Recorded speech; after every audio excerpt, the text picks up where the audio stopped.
करो भाई शुरू।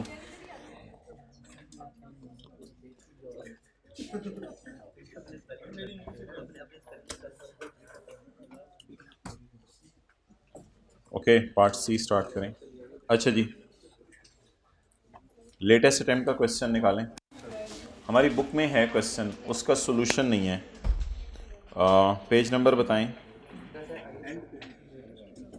पेज नंबर 733, वॉल्यूम 2 ही, पेज 733।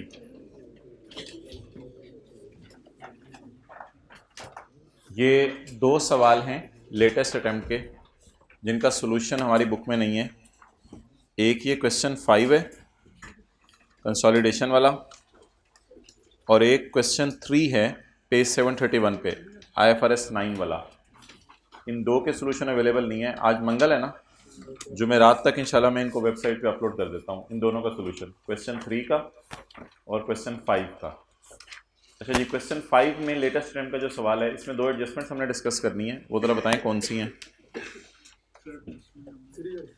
एडजस्टमेंट नंबर 3 और 5। Okay, following are the summarised balance sheets of Heptagon and Ellipse limited as at 30 June 2022। PP investment property आ रही है, investments in octagon आ रही हैं।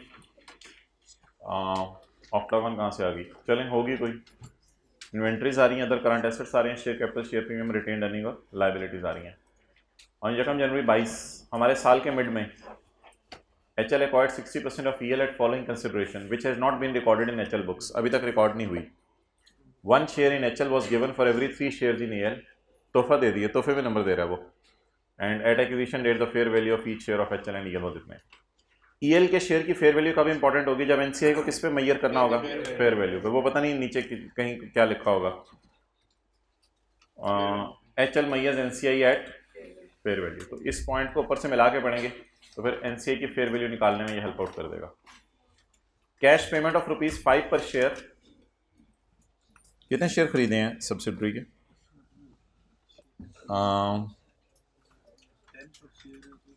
65 मिलियन शेयर्स हैं इसके, 65 मिलियन शेयर्स हैं।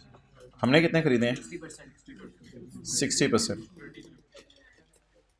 Exact 39 million shares हमने खरीदे हैं।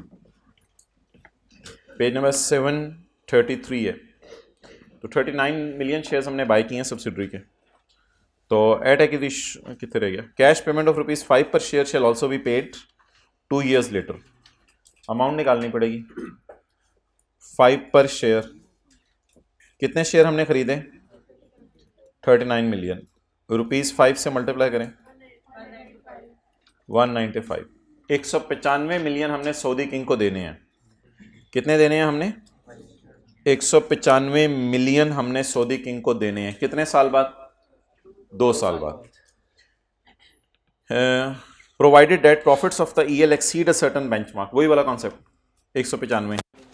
The fair value of this conditional payment at acquisition date was 143 and has increase to 150। आसान सी एंट्रीज हैं दोनों, बता दें। 195 की एंट्री करेंगे, 143 की एंट्री करेंगे, या 150 की एंट्री करेंगे? 143। पीवी टाइप निकालने की जरूरत नहीं, वो खुद इसकी फेयर वैल्यू दिया करेगा।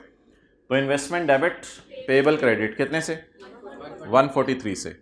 और 143 फिर पहुंच गया किस पे? At year end. हमारे पिछले सवाल में ईयर एंड पे कुछ नहीं हुआ था, बल्कि अगले साल कुछ हुआ था अभी। तो ₹7 की एंट्री, सोचें लाइबिलिटी बढ़ रही है। एक्सपेंस इन P&L डेबिट, एक्सपेंस इन P&L डेबिट और पेएबल क्रेडिट। तो ये मुफ्त के नंबर के। 195 का कुछ नहीं करना, 195 का कुछ नहीं करना। ये 2 साल बाद पेमेंट करनी है। उसकी पीवी टाइप नहीं देगा वो, आपको फेयर वैल्यू खुद निकाल के दे देगा। अच्छा, इसमें कौन कौन सी एडजस्टमेंट्स करनी है? 3 और 5। ओके। ऑन 1 जनवरी 2022। अच्छा जी, एक कॉन्सेप्ट है इन्वेस्टमेंट प्रॉपर्टी का। इन्वेस्टमेंट प्रॉपर्टी वो होती है जो हम सेपरेट फाइनेंशियल स्टेटमेंट्स के अंदर शो करते हैं। हमारे पास 2 चॉइसेस अवेलेबल होती हैं।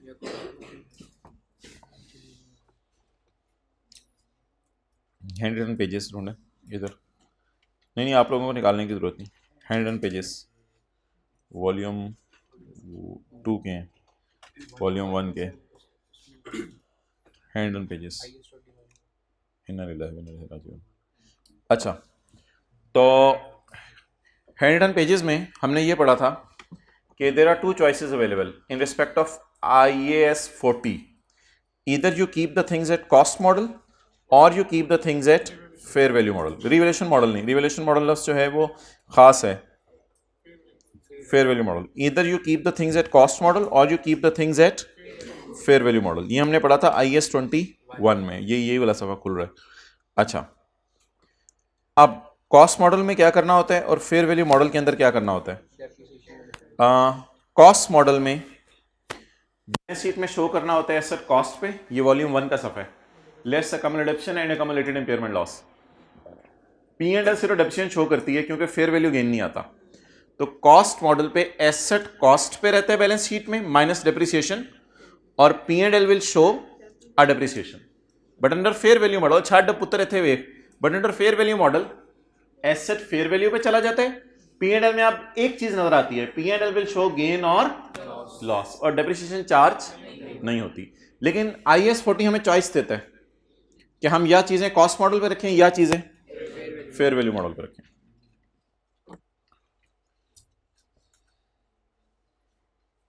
ये वॉल्यूम 1 का पेज था जिसमें IAS 21 की रिवीजन थी। ओके, अच्छा, जिस वक्त पेरेंट सब्सिडरी को अपनी कोई प्रॉपर्टी किराए पे दे दे तो पेरेंट अपनी सेपरेट फाइनेंशियल स्टेटमेंट्स में IAS 40 लगाएगी। जिस वक्त पेरेंट सब्सिडरी को अपनी कोई प्रॉपर्टी किराए पे दे दे तो पेरेंट अपनी सेपरेट फाइनेंशियल स्टेटमेंट्स में IAS, but for the purpose of consolidation, IAS 16 लगेगा, बिकॉज तुम दोनों एक हो, तो एक ही दूसरे को प्रॉपर्टी किराए पे देके IAS 40 लगा नहीं सकता। सुन ले, नया कॉन्सेप्ट आ रहा है। पेरेंट अपनी सेपरेट फाइनेंशियल स्टेटमेंट में IAS 40 लगाएगी अगर सब्सिडरी को कोई प्रॉपर्टी किराए पे दे दे, IAS 40 लगाएगी। IAS 40 में फिर उसके पास चॉइस अवेलेबल है, कॉस्ट मॉडल लगाए या फेयर वैल्यू मॉडल लगाए, वो उसके पास चॉइस अवेलेबल है। लेकिन अगर कंसोलिडेशन के एंगल से सोचें तो P और S तुम दोनों एक हो। अगर तुम दोनों एक हो तो can I classify it as a property held for rental? No, it is not a property held for rental. I cannot earn rent from myself, so from the point of view of group it will be classified as PP. Now we will classify it under IAS 16. If IAS 16 के अंदर इसको classify करेंगे तो फिर इसकी treatment भी IAS 16 वाली करेंगे। अच्छा जी, पेरेंट की किताबों में एक इन्वेस्टमेंट प्रॉपर्टी आ रही है, कितने से? 650 से। तो let's start this solution. PP जी, अभी सब्र करो, बिल्कुल सही कह रहे हो आप। 1820 जमा 840। एक एडजस्टमेंट हम करेंगे पेपर में। इन्वेस्टमेंट प्रॉपर्टी कितनी आ रही है? 650 को इसको ले जाए निकाल के PP में। पहला ये काम करें, बाकी काम भी कुछ करने वो मैं फिर शुरू करता हूं। तो in separate financial statements parent is applying IAS 40, but for the purpose of consolidation parent cannot say it is a property held for earning rent because you cannot earn rent from yourself, therefore reclassify it in PP। इसको PP में डाल दें। तो ये एक adjustment मैंने किया, -650 + 650। Okay, next.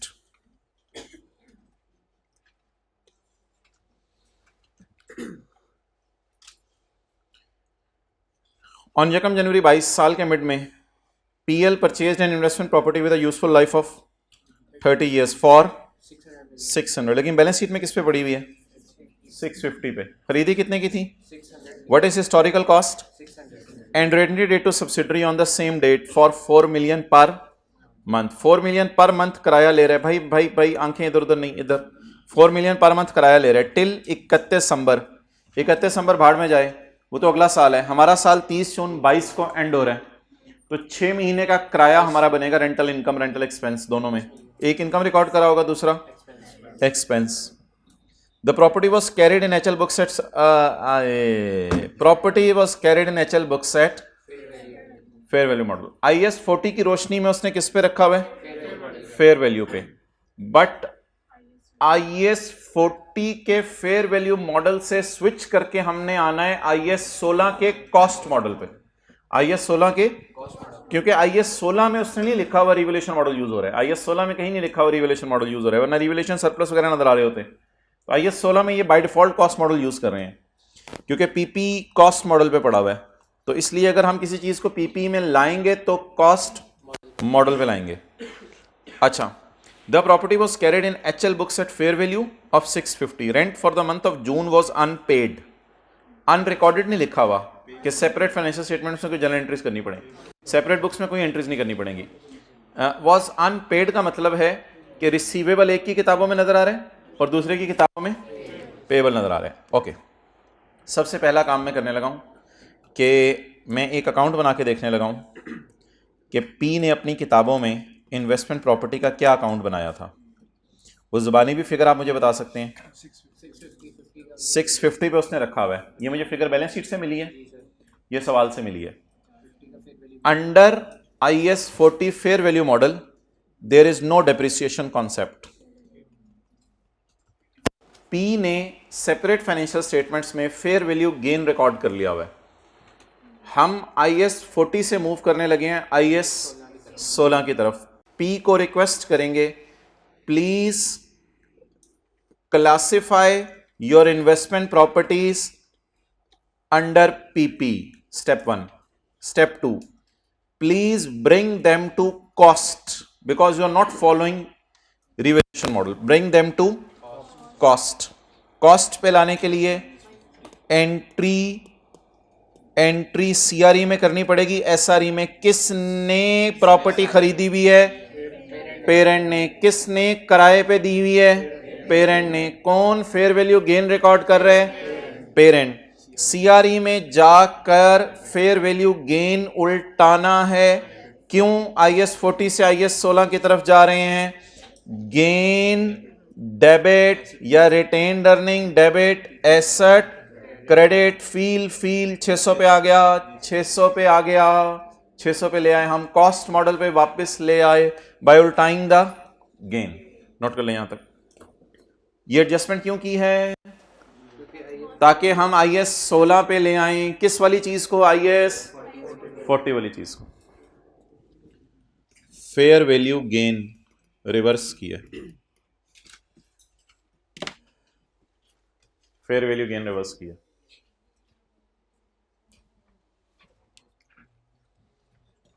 Okay,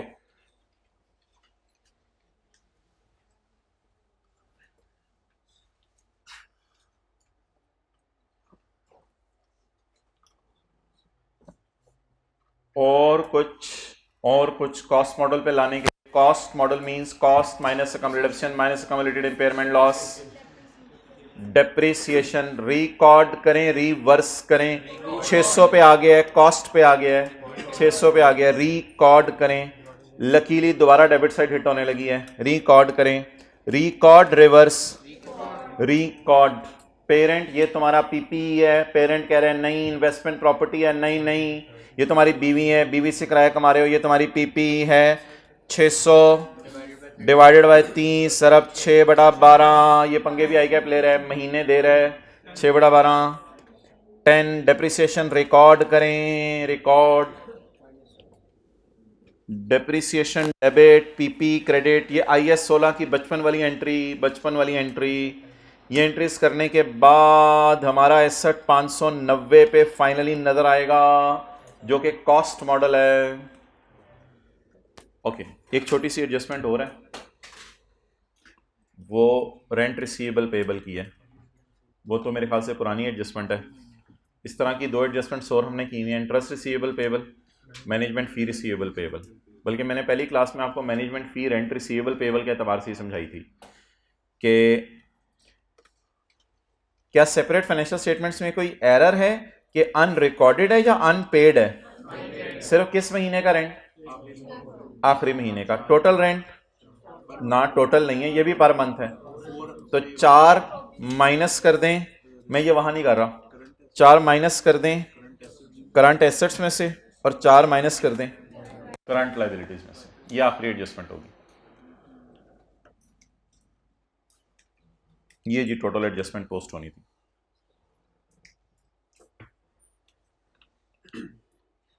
okay,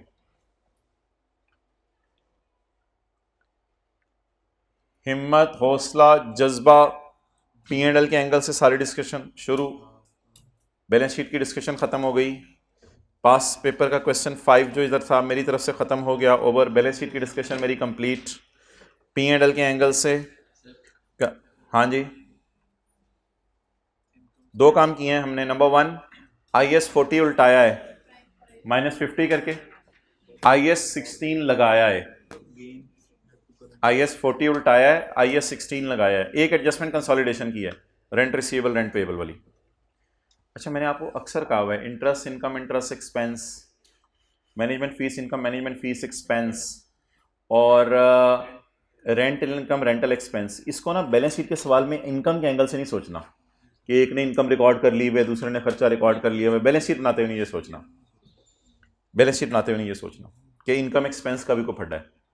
income expense के जो फड्डे हैं बैलेंस शीट बनाते हुए वो अलग से हमने हैंड रिटन पेज 7 पे किए हुए हैं। Consolidated statement of comprehensive income,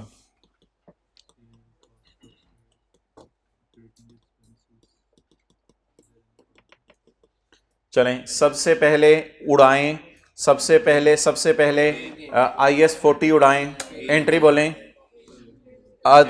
P&L वाला जो गेन रिकॉर्ड किया हुआ है, gain debit PP single entry approach, gain debit, सबर पहले अगली एंट्री करवाएं। Admin expense debit PP credit, और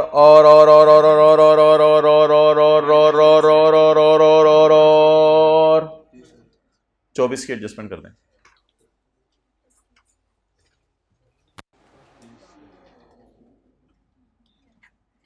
चौबीस कहां से आया? रेंट 24 कैसे हुआ?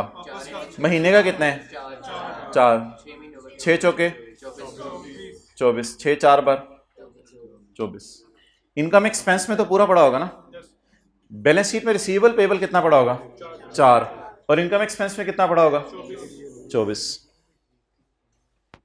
इसी तरह इंटरेस्ट होता है, इंटरेस्ट अगर आखिरी महीने का रिसीवेबल पेएबल है तो बैलेंस शीट से आखिरी महीने का रिसीवेबल पेएबल उड़ाना है, P&L के मुंह से पूरे साल का रिसीवेबल पेएबल उड़ाना है। इसकी एक और मिसाल आपको देता हूं। बैलेंस शीट से डेटर उड़ता था, P&L से सेल परचेज पूरी उड़ जाती थी, याद है? P&L से सेल परचेज पूरी उड़ा के रखते थे। तो P&L में इंटरेस्ट इनकम उल्टाएं, ये इंटरेस्ट एक्सपेंस नहीं, रेंटल इनकम है। P&L में एक की किताबों में क्या पड़ा हुआ है? इनकम, 6 तरफ 4, दूसरे की किताबों में एक्सपेंस, ये आपस की इनकम एक्सपेंस है, इसको उड़ा दें। वर्किंग 5 को हिट नहीं करेगा। ये जो 3 चीजें हैं ना, आपने वर्किंग 5 को हिट नहीं करानी। नंबर 1, वर्किंग 5 को आपने management fees income management fees expense जब कैंसिल कर रहे हो बराबर अमाउंट, ये जरा हिंट सुन लें, बराबर अमाउंट से जो चीजें कैंसिल हो रही हो ना उनको वर्किंग 5 में नहीं लेके जाना।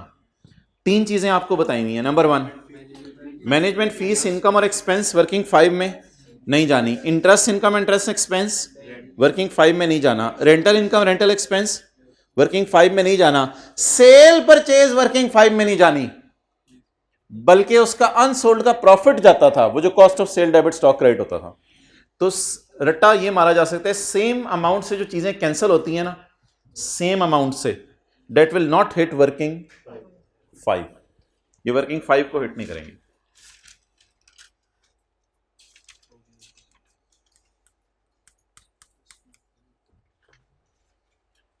ओके,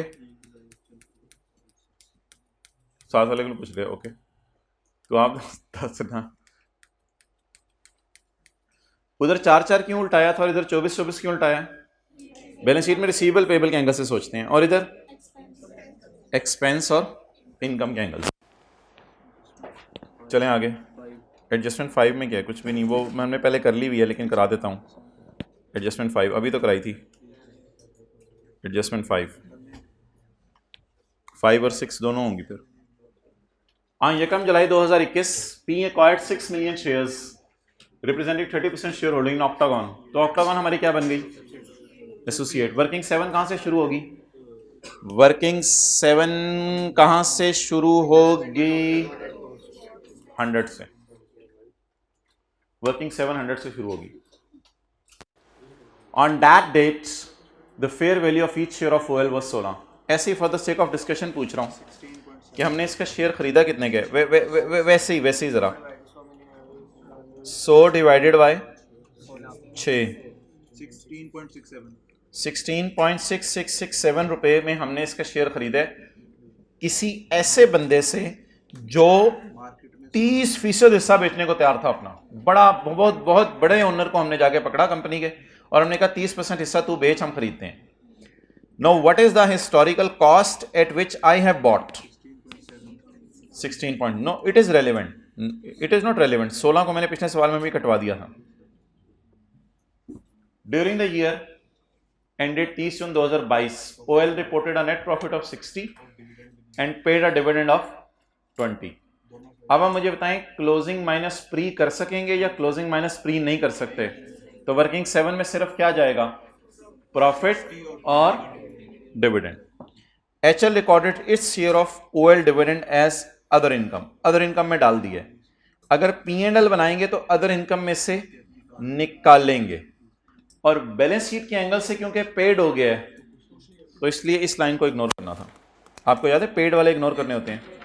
तो बैलेंस शीट सिनेरियो 5 पेड वाले इग्नोर करने होते हैं। बैलेंस शीट के एंगल से पेड वाले को इग्नोर करेंगे और अगर P&L होता तो P&L के फेस पे 2 फुटनोट याद रखने हैं आपने। अगर डिविडेंड रिकॉर्ड हुआ है P share of S dividend minus करना होता है और P share of A dividend. अभी बातें शायद रिवाइज ना हुई हो, जहन में ना आ रही हो, बट रिवाइज करेंगे सवाल तो याद आ जाएंगे।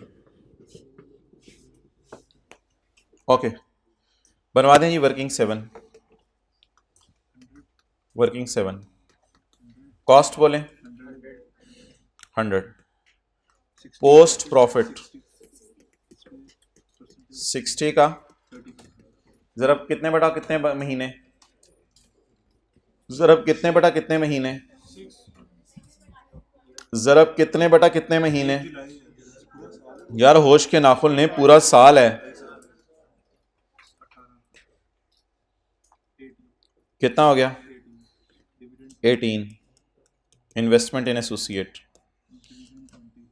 अगर इधर क्लोजिंग माइनस प्री आ रही नहीं उठाई तो फिर उधर प्रॉफिट और डिविडेंड दोनों चीजें उठाएं। 20 का dividend into please please please working 7 ये कहती है कि प्रॉफिट और डिविडेंड उठा लो या क्लोजिंग माइनस प्री उठा लो। क्लोजिंग माइनस प्री में इसलिए नहीं उठा सकता कि आरईज का डाटा अवेलेबल नहीं है। Carry down what ever it may be. CRE में कितना जाएगा? एक्सेलेंट 12। सीआरए में कितना जाएगा? पीआरई, एसआरई, एआरई।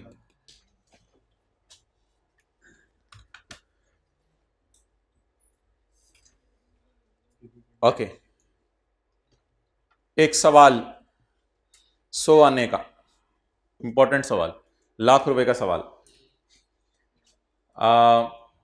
अगर पेरेंट ने सब्सिडरी को खरीदा होता 1 जुलाई के बजाय 1 अगस्त को तो यहां पे क्या करते? 11/12। पोस्ट प्री के चक्कर में नहीं, बस सिंपल जैसे पिछले सवाल में किया। यहां क्या करते?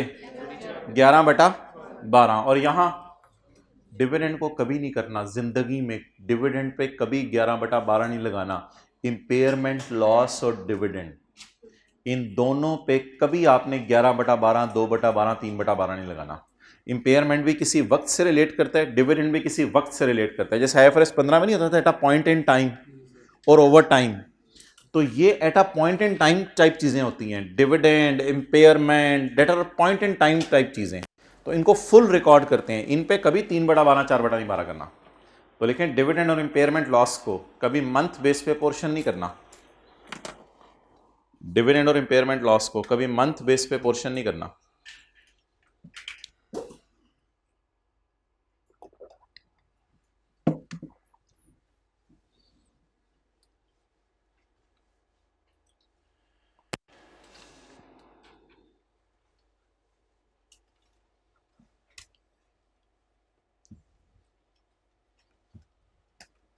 Okay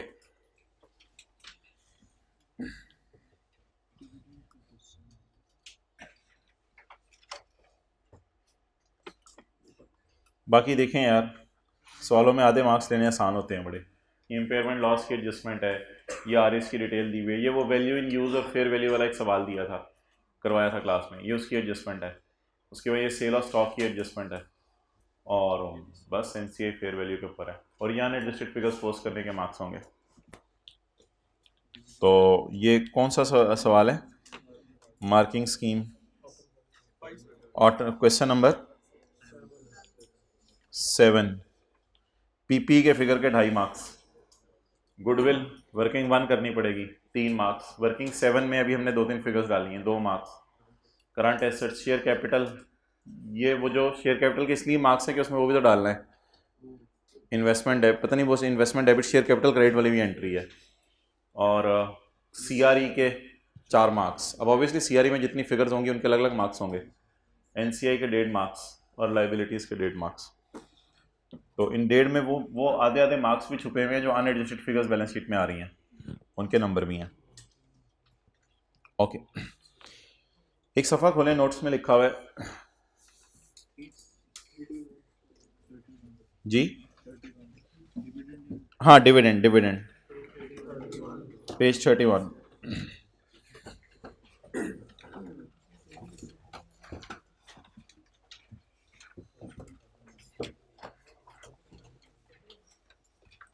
page 31।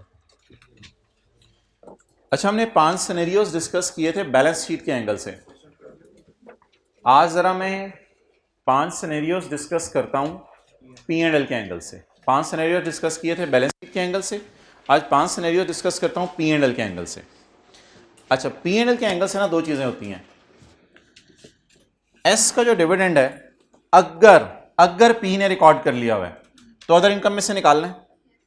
अगर P ने रिकॉर्ड कर लिया हुआ है तो अदर इनकम में से निकालना है। अच्छा, मंडे की सुबह ना 9 बजे से पहले मैं बता दिया करूँगा कि मंडे को जूम मीटिंग किस टाइम होगी, तो जिसमें अगर आप लोगों के क्वेश्चंस हैं वो शाम या रात को होती है, तो फिर आप उसको ज्वाइन कर लिया करें। जो भी आपके सवाल हुए एवरी मंडे वो पूछ लिया करें।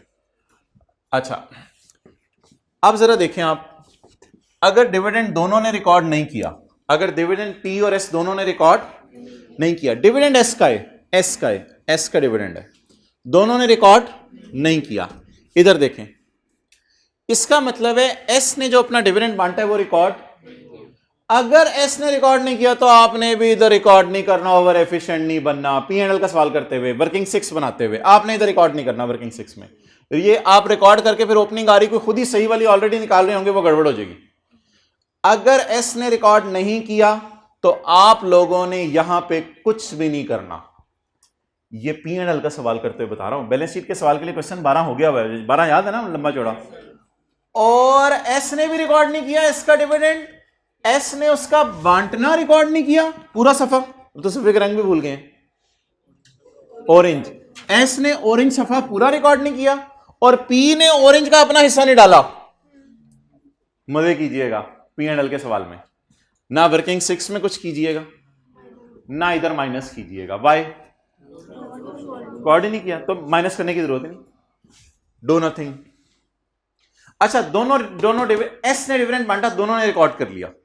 S ने डिविडेंड बांटा, दोनों ने, अगर दोनों ने रिकॉर्ड कर लिया तो फिर अकाउंटेंट ने रिकॉर्ड किए, यहां शो कीजिएगा, फिर ओपनिंग आरी निकालिएगा, यहां शो कीजिएगा पूरा सफा, यहां सफे का तोड़ के हिस्सा माइनस कीजिएगा अदर इनकम में से, क्योंकि ये भी रिकॉर्ड कर चुके हैं। P ने अदर इनकम में डाल लिया हुआ और S ने अपनी स्टेटमेंट ऑफ इक्विटी में डाल लिया हुआ। तो show S full dividend in working 6 and deduct P's share of S dividend from recorded by P but not recorded by S. S ने अपनी आरी में रिकॉर्ड नहीं किया, कुछ ना कीजिएगा, इधर गलतियां सही नहीं करनी होती। एस ने अपनी आरई में रिकॉर्ड नहीं किया, लेकिन पी ने रिकॉर्ड कर लिया, क्या करें? यहां से सिर्फ माइनस कर दें। पी की क्या पड़ी होती है? Other income. अदर इनकम में डिविडेंड पड़ा होता है एस का, वो माइनस करना होता है। तो deduct P share of S dividend from other income, फटा हुआ सफा। Recorded by S but not recorded by P. S ने रिकॉर्ड कर लिया, लेकिन किसने रिकॉर्ड नहीं किया?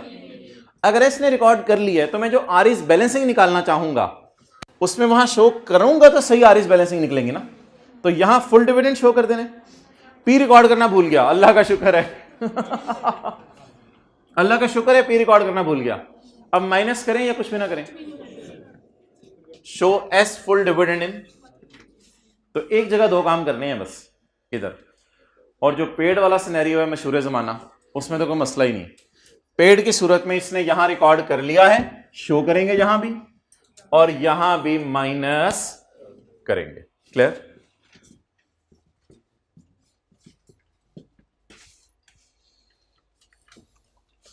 अच्छा, अगर पी डिविडेंड अनाउंस कर दे, चलें इस डायग्राम को छोड़ें, पी डिविडेंड अनाउंस कर दे और पी एंड एल का सवाल मैं कर रहा हूं, पी डिविडेंड अनाउंस कर दे तो पी एंड एल के फेस से कुछ नहीं करना, क्योंकि पी के शेयर नहीं किसी ने खरीदे हुए, तो पी एंड एल के फेस पे कुछ नहीं करना।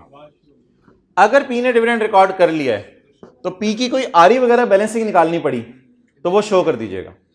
और अगर पी ने डिविडेंड रिकॉर्ड ही नहीं किया अपना तो फिर यहां कुछ भी ना कीजिएगा, आरई वगैरह खुद ही सही वाली बैलेंसिंग निकल आएगी जो भी हुई अकाउंटेंट वाली।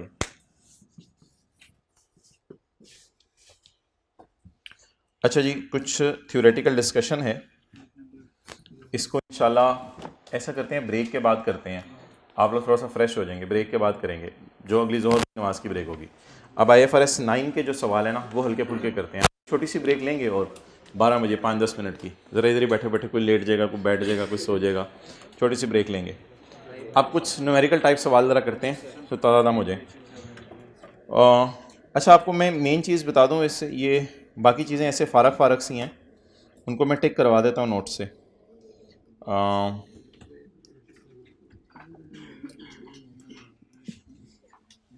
ये थ्योरेटिकल डिस्कशन है, ये इंशाल्लाह हमने कुछ करनी है। अभी आप ऐसा करें कि आप हजरात ना एक मज़े का सवाल करना है ज़रा IAS 21 का, तो इसके लिए आप वॉल्यूम 1 का निकालें ज़रा, पेज 403, वॉल्यूम 1 का page 403।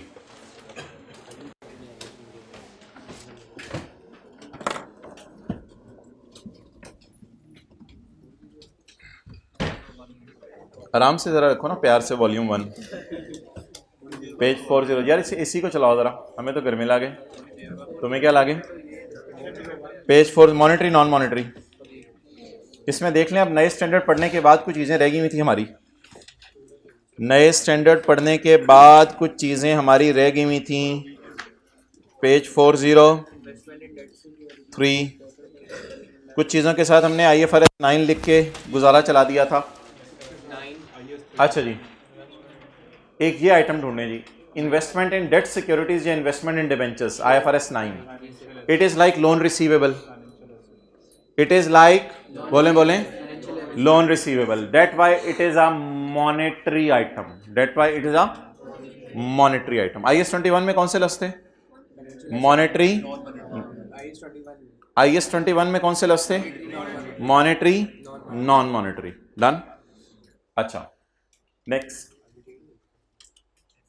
Investment in debt securities आ गई, आगे चलें। IAS 37, provisions to be paid in cash, provisions to be paid in cash, it is called as monetary. Provision for employee benefits, gratuity, it is also payable in cash, that is a monetary item. Done. तो provisions IAS 37 वाली monetary items to be paid in cash, provision for employee benefit, provision for gratuity, that is a monetary item. Monetary non monetary क्या होता है? Monetary होते हैं money is receivable और payable। और वही इधर देखना यार, आगे चलें। Investment in shares is a non monetary item, because shares एक लॉन्ग टर्म नेचर की इन्वेस्टमेंट होती है और ये नहीं होता कि कंपनी बंद हो जानी है और आपको पैसे मिल जाने हैं। तो PP, investment property, intangible, inventory, biological asset और shares, all are called as, बोलें, नॉन मॉनेटरी आइटम्स। डन। आप बता दें क्या बन गया, इन्वेस्टमेंट इन और इन्वेस्टमेंट इन शेयर्स, क्या बन गया बोले। अच्छा, एक छोटा सा ऐसी जरा आपसे एक सवाल पूछने लगा हूं कि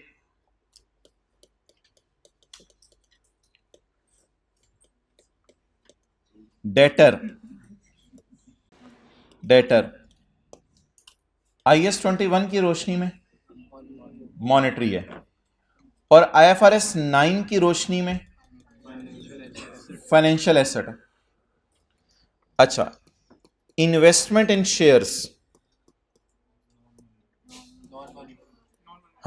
नॉन मनी टाइप चीज नहीं है, नॉन मॉनेटरी, बट IFRS 9 की रोशनी में financial.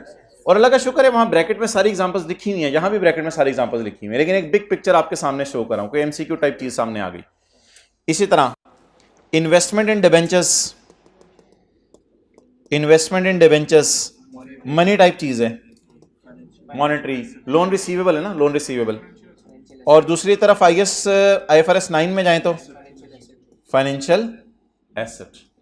So that is a very beautiful story. तो ये दो डेफिनेशंस को मिक्स नहीं करना। मॉनेटरी नॉन मॉनेटरी की डेफिनेशन कहां है, IAS 21 में, और फाइनेंशियल एसेट और लायबिलिटी वाली डिस्कशन कहां है, IFRS 9 में। सबकी एग्जांपल सब जगह दी नहीं है, आपको चीजें पता हैं, लेकिन मिक्स होकर चीजें जहन में तब आएंगी जब आप फाइनल रिवीजन कर रहे होंगे। IAS 21 करेंगे, 3-4 घंटे बाद IFRS 9 खोलेंगे, फिर आपको जहन में याद आएंगी, अच्छा यार ये चीजें इधर थी, ये चीजें आपको पता थी। कोई ऐसे पैसे ना देखे ये पता थी, बट मैंने आपको बता दी कि आपको पता थी, क्योंकि आपको पता थी तो मैंने भी आपको बता दी कि आपको पता थी, तो मुझे भी पता चल गया कि आपको पता थी, और आपको पता चल गया कि मुझे पता थी। बात बढ़ गई है। ओके,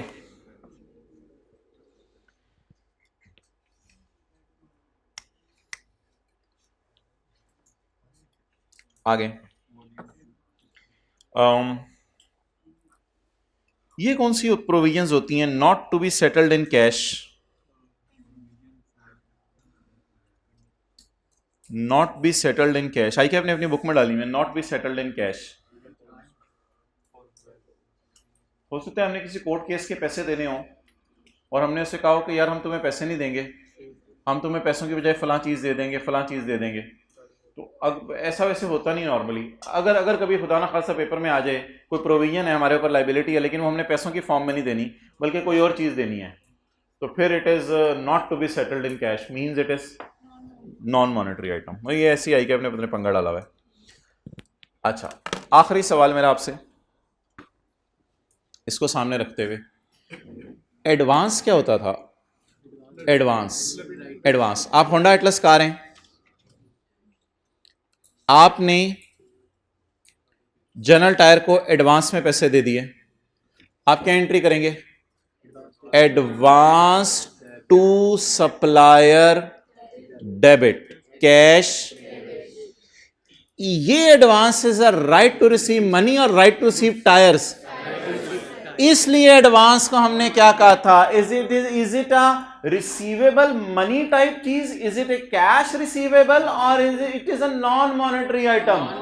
और इसका सवाल किया था past paper question 1, advance paid for right to receive goods. So what is advance, advance paid for goods, advance debit cash. तो कैश तो आज क्रेडिट हो गया, मैंने कहा था करेंसी आज पे कर दी, करेंसी के फ्लक्चुएट होने से मत डरें, क्यों ना डरें करेंसी के फ्लक्चुएट होने से। अगर जनरल टायर बाहर के मुल्क में बैठा हुआ है तो करेंसी के फ्लक्चुएट होने से ना डरें, क्यों ना डरें, क्योंकि पेमेंट तो कर दी। करेंसी से सिर्फ कब डरते हैं, जब पेमेंट पेएबल हो या रिसीवेबल हो। ये पेएबल रिसीवेबल है या रिसीवेबल गुड्स हैं। तो मॉनेटरी आइटम्स में ईयर एंड पे वर्सेस वाली कैलकुलेशन करते हैं डेटर से, क्रेडिटर से, loan receivable, loan payable. Monetary items पे ईयर एंड वाली कैलकुलेशन वर्सेस वाली करते हैं, और नॉन मॉनेटरी में ईयर एंड वाली कैलकुलेशन वर्सेस वाली नहीं करते। What is the difference between monetary and non monetary, non money नहीं आनी बल्कि क्या आने हैं, टायर्स आने हैं। डन। तो ये हमारी थोड़ी सी डिस्कशन रह गई हुई थी। अब टाइम तो मुझे पता है ज़ाया हो रहा है, लेकिन लेटेस्ट टाइम का एक सवाल कर लें, वो मैंने उधर डाला हुआ है वॉल्यूम 2 में पेज 596। अब मैं आपको दे रहा हूं सिर्फ 4 मिनट। चलिए मैं साथ साथ पढ़ता हूं। ईयर एंड है 31 July 22, page number 596। For the purpose of this question you should assume that today is 31 अगस्त 2022। 31 अगस्त 2022 का क्या मतलब है? महीने बाद हम खड़े हैं, महीने बाद खड़े हैं, और महीना पहले हमारा क्या खत्म हुआ है? साल। महीना पहले हमारा साल खत्म हुआ है, हम खड़े किधर हैं? 31 अगस्त 22। ये दो फारिग सी एडजस्टमेंट्स इसने डाली थी, आसान आसान सी, एक ये आपने स्टैंडर्ड बताना है कौन सा है। फाइनेंशियल स्टेटमेंट्स ऑफ कौन motors limited for the year ended 31 July 22 are under preparation, following matters are under consideration. CML is concerned with the impact of rupee devaluation.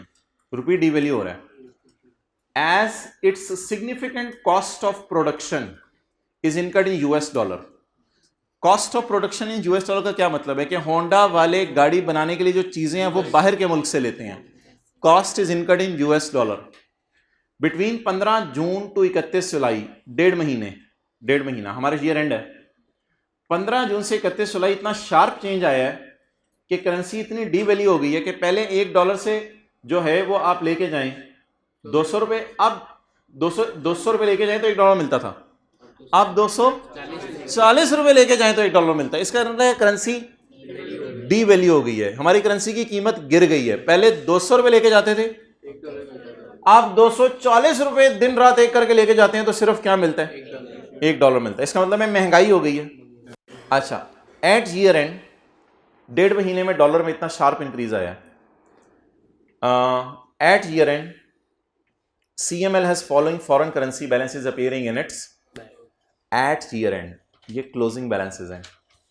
Eight year end CML has following balances appearing in its books. Trade payables amounting to 638 million which would be settled in next 2 months। Trade payables हैं किताबों में 638 million के, जो settle हो जाएंगे अगले 2 महीने में। ट्रेड पेबल्स को अंडरलाइन करके बताएं, मॉनेटरी नॉन मॉनेटरी?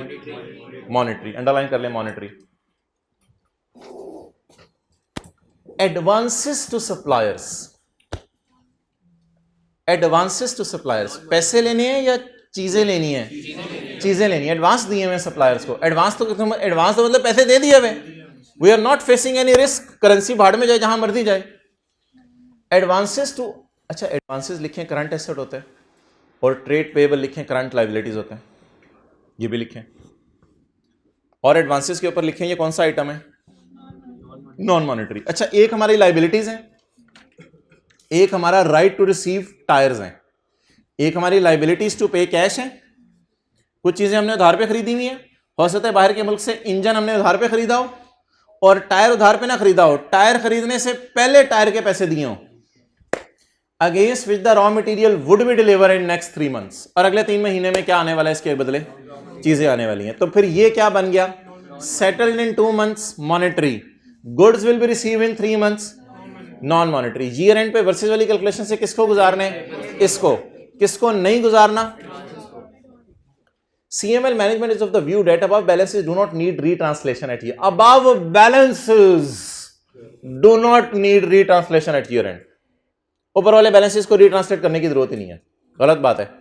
लिखें, इनको ट्रांसलेट करना है वर्सेस वाली कैलकुलेशन से, इनको डू नॉट ट्रांसलेट। लिखें, ट्रांसलेट, डू नॉट ट्रांसलेट। इसकी क्या राय है वैसे? Do not need retranslation at year end, as loss of one will net off the gain of other. ओ भाई वो बात ही गलत है, loss of one will net off the gain of other. Loss और गेन तो तब आता जब दोनों को ट्रांसलेट करना होता। ऐसा हो सकता था कि हमारे क्रेडिटर भी होते और डेटर भी होते। अगर इधर डेटर पड़े होते ना, फिर दोनों के लॉस गेन आ सकते, लेकिन वो भी नेट नहीं होते, अलग अलग शो होते हैं। Further rupee has started appreciating. कहते हैं एक और आपको चीज बताऊं, रुपी अप्रिशिएट होना शुरू हो गया है सिंस 15 अगस्त। हम 31 अगस्त को खड़े हैं, जैसे इंडिया आजाद हुआ ना 15 अगस्त को, तो रुपी अप्रिशिएट होना शुरू हो गया एंड इज ट्रेडिंग एट 208। अल्लाह का शुक्र है, अब 240 से गिर के किस पे आ गया है? 208 पे आ गया।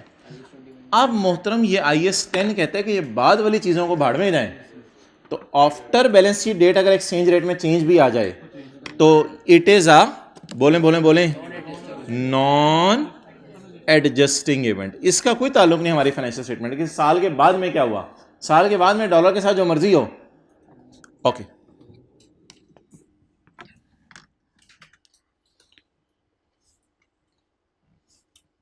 कौन सा सवाल है?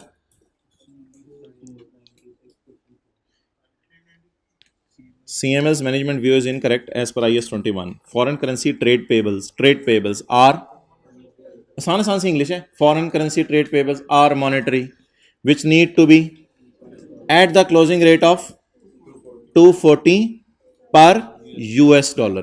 फिगर्स में निकलवाता हूं अभी, which should result in an exchange loss of, वो मैं निकलवा देता हूं। However advance to foreign suppliers being a should not be retranslated at the decline in exchange rate on 31 August should be a non adjusting event as no condition existed on 31 July. वैसे भी currency बाद में fluctuate करे, इससे हमें कभी भी concern नहीं होगा कि करेंसी के साथ फ्यूचर में क्या बना। अंग्रेजी देखें कितनी आसान है। It is a non monetary needs translation, it is a non monetary do not need translation, the exchange rate after year and is a non adjusting event. ये नॉन एडजस्टिंग इवेंट। आप बच्चे सवाल छोड़ के आ गए, और बातें आसान सी थी, बातें आसान सी थी। अच्छा जी, कैलकुलेशन करवाना शुरू करें जी। मुझे ये बताएं कि इस वक्त ये जो 638 है, ये 3.1 डॉलर ना हमने देने हैं बाहर के लोगों को, 3.1 मिलियन डॉलर, यानी पाक रुपी 638 देने हैं। अब आप ऐसा करें, दोनों को जरा डिवाइड करें और बताएं कि ये जो ट्रांजैक्शन है ये किस अमाउंट के ऊपर जो है वो आई है। किधर है, कौन सा स्टैंडर्ड चल रहा है?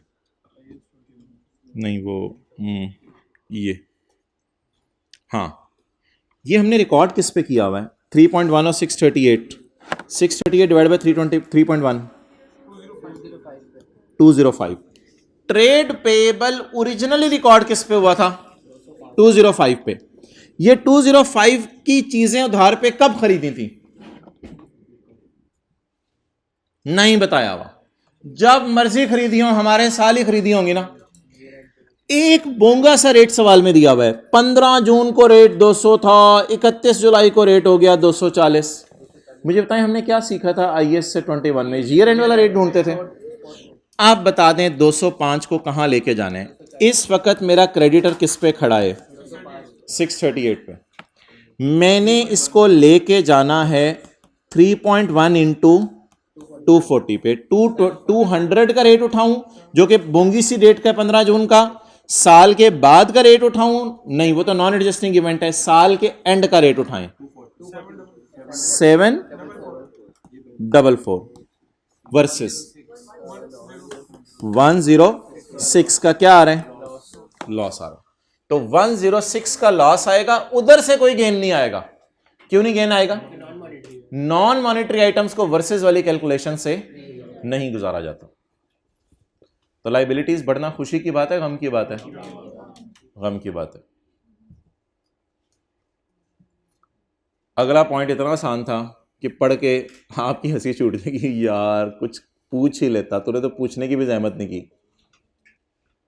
At year end, certain orders against which the customers have paid full amount in advance.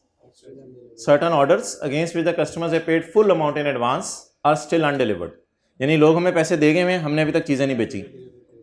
These orders were booked at old prices. ये orders old prices के ऊपर बुक हुए हैं, बट प्रोडक्शन कॉस्ट हमारी व्हीकल्स की काफी बढ़ गई है, इसलिए अब व्हीकल सस्ते बेच रहे होंगे और कॉस्ट ज्यादा आ रही होगी बनाने की, due to fluctuation in exchange rates. Fluctuate किए एक्सचेंज रेट्स, जिसकी वजह से हमारे रॉ मटेरियल की प्राइस महंगी हो गई है और इन्फ्लेशन हो गई है लोकल मार्केट में। लोकल मार्केट से भी चीजें महंगी मिल रही हैं, बाहर से भी चीजें महंगी मिल रही हैं।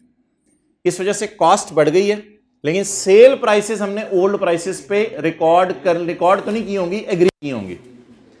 CML can cancel these orders. अल्लाह का शुक्र एक ऑप्शन है कि इन ऑर्डर्स को कैंसिल कर सकते हैं by refunding the full amount along with penalty of 85 की पेनल्टी देके इन ऑर्डर से जान छुड़ाई जा सकती है। लेकिन ऐसी सूरत में ये हमारी रेपुटेशन और गुडविल का नुकसान होगा बहुत ज्यादा। दूसरी option, therefore CML is considering to fulfil this orders. अगर हम इन ऑर्डर्स को फुलफिल करते हैं तो डिलीवरी होनी है अक्टूबर के अंदर अगले साल, which would result in a loss of 150, जिसकी वजह से हमें लॉस आएगा 150 का।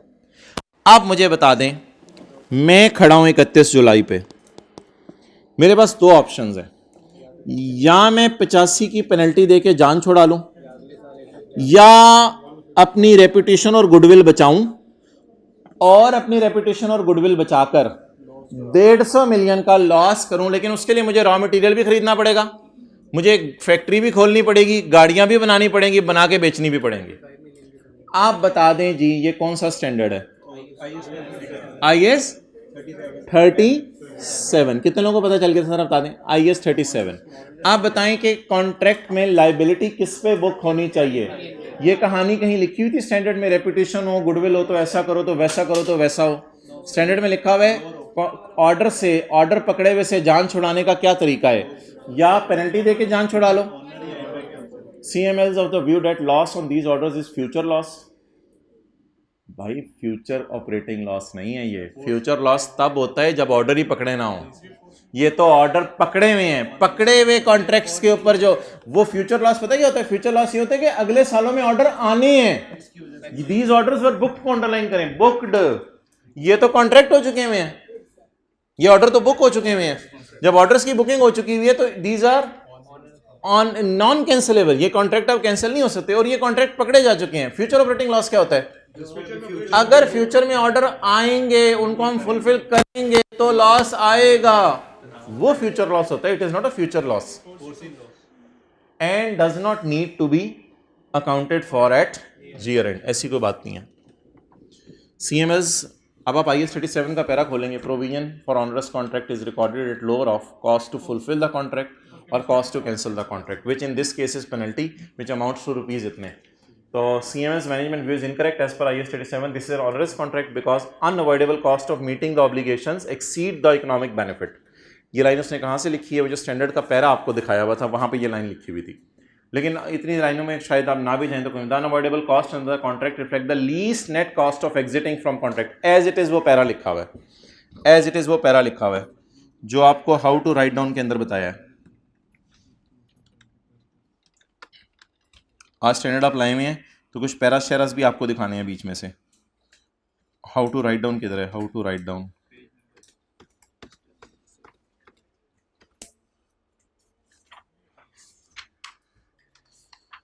ये सारा लिखा हुआ है para 66। The present obligation shall be recognized as provision is regarded lower of cost to fulfil and any compensation और penalties arising from failure to fulfil it. Okay, तो आप बता दें दोनों में से लोअर के 85 और 150 में से 85। अच्छा, मैनेजमेंट व्यू इज इनकरेक्ट में उसने ज्यादा बात नहीं की, बस आगे स्टैंडर्ड मेन बताया। Management view is incorrect as per IS 37, full stop. क्योंकि वो भी एक्सपेक्ट कर रहे हैं कि आप इतने बड़े लेवल पे नहीं हो कि आप ज्यादा बारीकी से चीजों को डिस्कस करेंगे। आगे स्टैंडर्ड की अंग्रेजी उसने उठाई और वहीं से उठा के लिख दिया।